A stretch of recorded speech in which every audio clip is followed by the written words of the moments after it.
Okay, hello everyone again, and welcome to part 3 of lesson 10.6. These problems deal with money problems or finances. So let's have a look at a couple of problems from page 754 out of your textbook.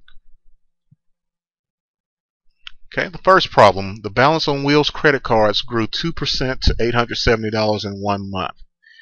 What was his balance at the beginning of the month? So the beginning balance, we call that the principal. So that's the first thing that we have is that the principal or beginning balance, we'll call it the letter P or the variable P. Then we have an ending balance of $870 at the end of the month. Now it told us that the interest was 2% of the original balance. It grew 2% of the original balance. So 2% of the principal, remember of means multiplication. So 2%, 0.02 times P would represent the interest amount. 2% of the principal would represent the interest amount, 0.02 times P, times the principal. Okay, so our general equation here is the principal amount plus the interest amount would equal the ending balance. So we'll have the equation P for principal. Interest was 2% of the principal, so 0.02 times P would equal the ending balance of $870. Initial, or the principal, plus the interest on that equals $870. From there, we would just use our equation solving skills. Remember that the number in front of that P is understood to be a 1.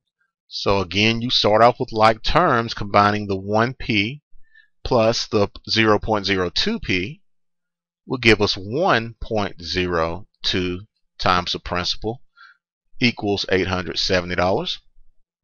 And that's what we're looking for. It's a principal. We want to get that isolated. So we're going to divide both sides by 1.02. All right, so that gives us a principal amount or a beginning amount of about $852.94.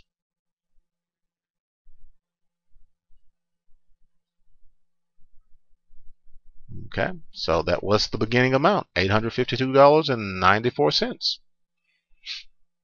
Just remember that the percent part of that, when you say 2% of something, that means 0.02 times that. So 0.02 times the principal is how we got 0.02P.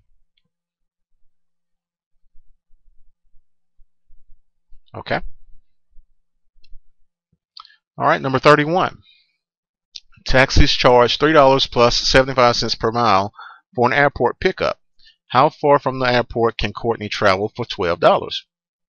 Well, just to get in the taxi, she's going to have that initial cost of $3.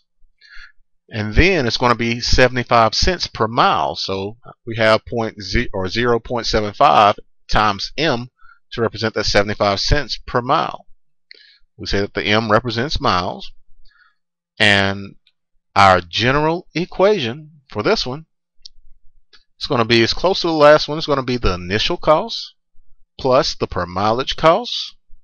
And she can spend $12, or she has $12 to spend, so equals $12. We're trying to see how far she can go on that $12. So just to get in the taxi, it's going to cost her $3. And then it's going to cost 75 cents per mile. And she has $12 to spend. I want to know how far she can travel on that $12. Okay, so again, we will be using the same steps that we've been using to solve equations.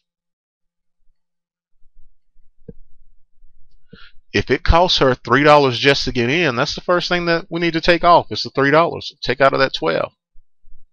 So we'll subtract 3 from each side. That leaves Courtney with $9 for the miles. They charge 75 cents per mile. So to undo that, to figure out how many miles she could go on that $9, we would divide each side by 0.75.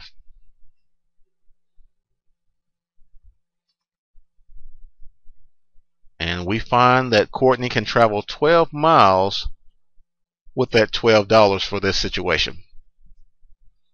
All right, well, that's it for lesson 10.6.